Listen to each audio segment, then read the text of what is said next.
房间里面呢只有灯的开关，那我们想要在这个位置呢安装一个插座，如何把这个灯上的开关线给它呢改成插座线？那这个房间里面呢只有灯没有插座，我们该如何把灯线改为插座？那特别的简单，我来给大家呢分享一下。现在这就是改的方案。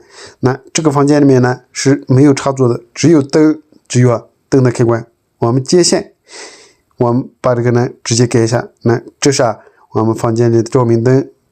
然后我们现在来改一下，这是我们的灯的开关。然后我们来看一下这个里面如何去改线。首先，火线它是有的，那灯上呢是2根火线，一根主火线，一根控制火线。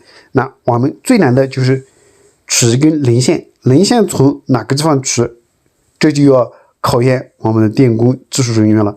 那我们把这个零线从灯上直接取，从这个部位呢引一根线下来，然后呢直接接到我们灯上，引一个零线下来，直接接到灯上，然后在这个部位呢我们安装这个插座。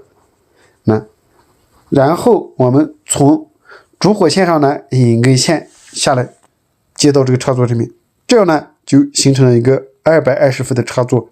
那这就是我们从灯上接插座的方法。如果没有零线的情况下，我们直接从灯的零线上呢接一个线，直接引到我们的插座上。那这样我们房间里面没有插座的这种难题呢就解决了。房间里面呢既有插座又有开关，大家看一下这个方法怎么样？如果你还有其他不同的好方法，可以在评论区里面呢留言一下。